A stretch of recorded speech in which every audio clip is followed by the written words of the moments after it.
오늘 여러분들과 함께 읽은 이사야서 6장은 이렇게 시작합니다. 우시야 왕이 죽던 해로.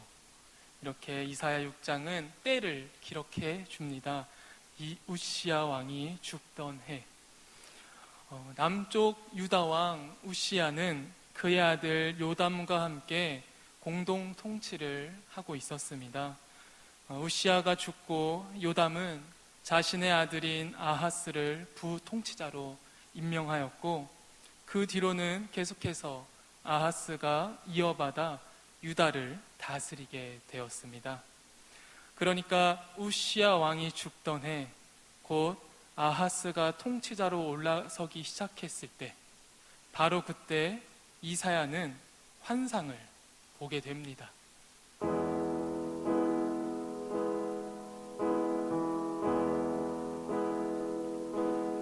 주께서 높은 보좌에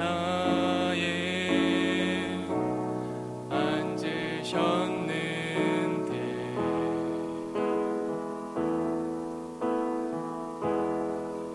그 옷자락은 성전에 가득하도다. 천사들이 모여서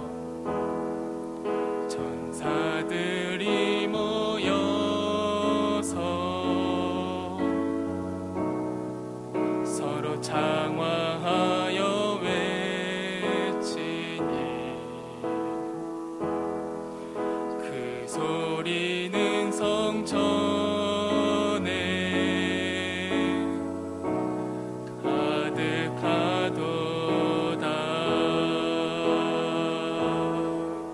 거룩하다.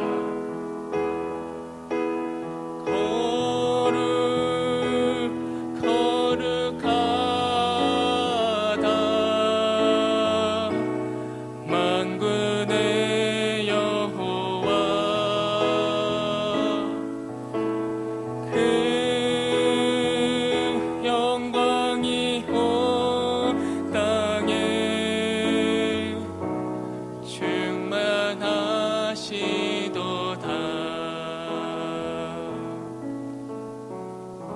아멘.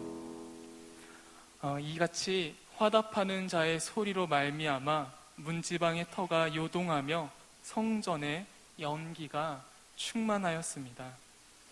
하지만 이사야는 그 찬양에 함께할 자격이 없는 입술이 부정한 사람이었습니다. 이사야는 말했습니다. 나는 입술이 부정한 사람인데 하나님을 보게 되었으니 나는 망하였도다. 이사야가 이렇게 말한 이유는 출애굽기 33장 20절에서 하나님께서는 나를 보고 살 자가 없음이니라 라고 말씀하셨기 때문입니다. 우리처럼 죄 많은 사람들이 갑자기 하나님을 만나게 되면은 하나님을 보고는 살 자가 없을 것이라는 그 구약의 말씀을 알았던 이사야는 나는 망하였도다 이렇게 말하고 있습니다. 그때 하나님의 보좌를 지키는 스랍 중 하나가 제단에서 집은 뜨거운 숯을 이사야의 입술에 댑니다. 스랍은 이사야에게 이제 악이 제하여졌고 죄가 사하여졌다고 말합니다. 이사야는 그들과 함께 이제 찬양할 수 있게 되었습니다. 그때 이사야는 주의 목소리를 듣습니다. 내가 누구를 보내며 누가 우리를 위하여 갈꼬? 그러자 이사야는 찬양할 수 있게 된 입술로 대답합니다. 주님 내가 여기 있사오니 나를 보내소서. 나의 몸 주께 주 받으옵소서. 주님 내가 여기 있사오니 주님 내가 여기 있사오니 나를 써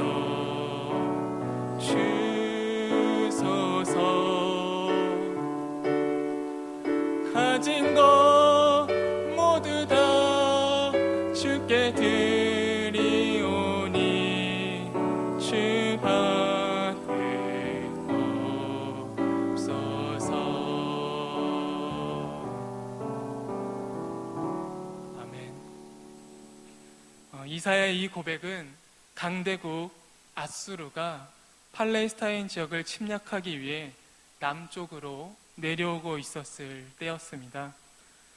당시 아수르의 왕 디글랏빌레셀은 왕으로 즉위하고 나서 영토를 확장하고 있었습니다. 주변 국가들은 아수르의 위협에 맞서 대항하기 위해 동맹을 맺기 시작했습니다. 이러한 반아수르 동맹을 주도적으로 이끈 아람과 북이스라엘에 아하스가 통치하는 유다에 쳐들어오게 됩니다. 유다 사람들은 아람과 북이스라엘이 동맹하였다는 얘기를 듣고 매우 불안해했습니다.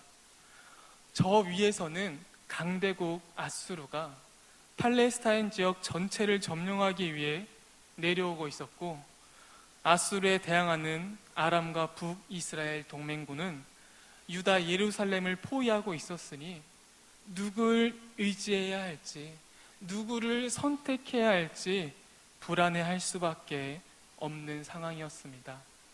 마치 오늘날 우리나라가 사드 배치를 두고 중국의 눈치를 봐야 될지 미국의 눈치를 봐야 될지 어려워하는 것과 같은 상황인 것 같습니다.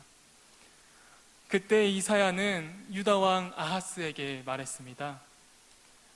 이들은 연기 나는 두 부직갱이 구루터기에 불과하니 두려워하지 말며 낙심하지 말라. 유다를 쳐서 쓰러뜨리겠다는 그 일은 이루어지지 못하리라.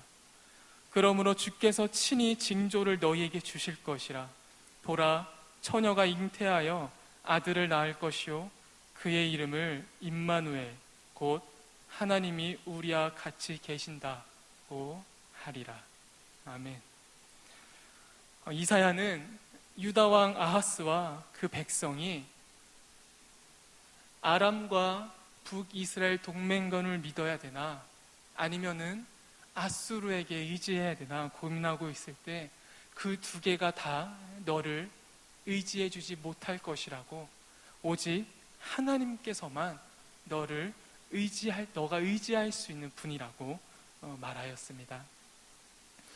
그러나 아하스는 하나님을 의지하라는 말씀을 듣지 않고 아수르 왕 디글랏빌레셀에게 사자를 보내 아람과 북이스라엘 손에서 구해달라고 요청을 하게 됩니다. 또한 성전과 왕궁 곳간에 있는 은금을 내어다가 아수르에게 예물도 바쳤습니다. 그에게는 아람과 북이스라엘의 두 동맹국보단, 또한 하나님만을 의지하는 것보단 아수르의 남유다의 미래를 걷는 것이 더 합리적이고 현명해 보였습니다. 사실 이런 상황이 있었다면은 문재인과 강경화 외교부 장관이 와도 비슷한 선택을 하지 않았을까 생각이 드는데요. 그러나 이사야 7장에서 그렇게 아수르를 선택할 것을 알았던 이사야는 계속해서 이런 예언을 이어갑니다. 아수르에 의해 너희들이 전쟁 포로들처럼 모든 털이 밀리는 모욕을 당할 거란 예언을 하게 됩니다. 그리고 그 예언대로 정말로 아수르는 남유다를 도와줄 것처럼 했다가 결국 마지막에는 남유다에 쳐들어가 성전에 있는 또 왕궁에 있는 모든 곳간에서 은을 약탈해 가게 됩니다. 하나님께서는 계속해서 이렇게 이스라엘 백성들이 돌아오길 바라셨습니다. 성경을 한 문장으로 요약하자면은 하나님께서 돌아오길 바라고 계시는 책이라고 한 문장으로 말할 수 있지 않을까. 그렇게 성경에서는 계속해서 하나님께서는 이스라엘 백성들에게 돌아오라고 기회를 주시지만, 오늘 함께 읽은 말씀에서도 남유다가 하나님께 돌아가지 않고 아수르를 믿었던 것처럼 이스라엘 백성들은 계속해서 하나님께 돌아오라는 그 말씀을 듣지 아니하고 계속해서 사람을 의지하고 하나님을 떠나는 모습들을 우리는 성경 구약과 신약을 통해서 계속해서, 그리고 오늘날 2017년을 살아가는 우리들의 모습 속에서도 꾸준히 발견할 수가 있습니다. 하지만 다행히도, 정말 너무나도 감사하게도 하나님께서는 이스라엘 백성들을, 그리고 우리들을 끝까지 포기하지 않으시고 계속해서 부르고 계십니다. 하나님께서 우리를 부르고 계시는 것은 사실 창세기 때부터 시작이 됩니다. 여러분 다 잘 알고 계시는 노아 홍수 사건을 다들 아시지요? 하나님께서 세상을 창조하시고 아담과 하와가 에덴 동산에서 쫓겨난 뒤 온 땅이 다시 한번 하나님 앞에 부패하여 포악함이 땅에 가득했을 때, 하나님께서는 노아에게 방주를 만들라고 명령하심으로써 다시 한번 노아 가족을 통해 이 땅에서 사람들이 하나님께 돌아오는 삶을 살길 바라셨습니다. 또한 아브라함 시절 소돔과 고모라의 죄악이 심히 무거워 멸하려 하실 때에도 하나님께서는 아브라함을 통해서 의인 10명이 있으면 멸하지 않겠다고 말씀하시고 약속하셨습니다. 하지만 이 약속을 못 지킨 것은 인간이었죠. 하나님께서는 계속해서 10명만 나에게 돌아온다면은 내가 그 소돔과 고모라를 멸하지 않겠다고 하셨지만, 그 10명은 소돔과 고모라에 있지 않았습니다. 또한 유대인들에게 가장 중요한 사건이었던 출애굽에서도 출애굽한 이스라엘 백성들이 잠시 모세가 자리를 비웠을 때 금송아지를 숭배하며 부패하자 하나님께서는 다시 한번 노아의 홍수 때처럼 백성들을 진멸하려고 했지만 다시 한번 모세를 통해서 그 뜻을 돌이키셨습니다.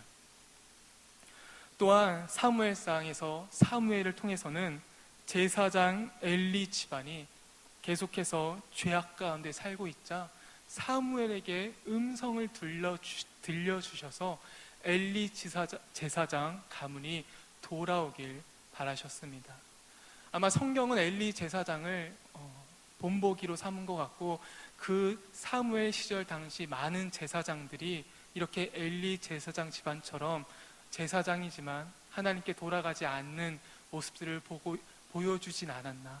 그래서 하나님께서는 엘리를 찝어서 그런 말씀을 사무엘을 통해 유대에 있는 모든 제사장들에게 하고 싶어 하진 않으셨나 생각해 보게 됩니다. 하지만 엘리는 그 이후에 어떠한 반응도 하지 않았습니다. 또한 예레미야를 통해서는 정의를 행하며 진리를 구하는 자를 한 사람이라도 찾으면은 성읍을 용서하리라고 말씀하셨지만, 우리가 모두 다 알다시피 예루살렘에는 그 한 사람이 없어서 결국 함락되게 되었습니다. 또한 느헤미야를 통해서는 모세에게 약속하셨던 내게로 돌아와 내 계명을 지켜 행하면 너희 쫓긴 자가 하늘 끝에 있을지라도 내가 거기서부터 그들을 모아 내 이름을 두려고 택한 곳에 돌아오게 하리라고 말씀하셨습니다. 하지만 그 비전을 품고 돌아갔던 느헤미야가 마주쳐야 된 상황은 정치 싸움처럼 누가 이스라엘 땅에 돌아와서 그 이스라엘 주도권을 갖고 싸울 것이냐는 종교적 정치 싸움만 있었을 뿐이었습니다. 그리고 마지막으로 요나 이야기를 통해서 니느웨 사람들이 회개하고 돌아와 용서받게 하셨습니다. 그리고 2017년을 살아가는 우리에게 다시 한번 말씀하고 계십니다. 이사야 6장 8절 말씀입니다. 내가 또 주의 목소리를 들으니 주께서 이르시되 내가 누구를 보내며 누가 우리를 위하여 갈고 하시니 그때 내가 이르되 내가 여기 있나이다 나를 보내소서 하였더니. 하나님께서는 성경 말씀 전체를 보면 아시겠지만 하나님 혼자 일하려고 하시지 않으셨습니다. 계속해서 한 사람을 불러서 일하길 원하셨습니다. 노아의 홍수 사건 때는 노아를 부르셨고, 소돔과 고모라 사건 때는 아브라함을 통해서 말씀하셨고, 출애굽한 이스라엘 백성들이 다시 한번 죄악을 저지르자 모세를 통해 용서하길 원하셨고, 제사장 엘리 집안이 죄악을 계속해서 저지르자 사무엘을 통해서 말씀하셨고, 예루살렘이 계속해서 하나님께서부터 멀어지자 단 한 사람만 있으면 내가 성읍을 용서하겠다고 예레미야를 통해서 말씀하셨으며, 포로기에서 돌아온 자들을 향해서는 느헤미야를 통해서 하나님께 돌아오라고, 더 이상 너희들 포로기에서 돌아와서 어떻게 하면 종교적인 주도권을 잡을까, 레위 제사장들과 귀족 계층들끼리 싸우지 말고 하나님께 돌아오라는 말씀을 느헤미야를 통해서 말씀하셨고, 놀랍게도 예루살렘을 함락하려고 했던 아수르의 땅 니느웨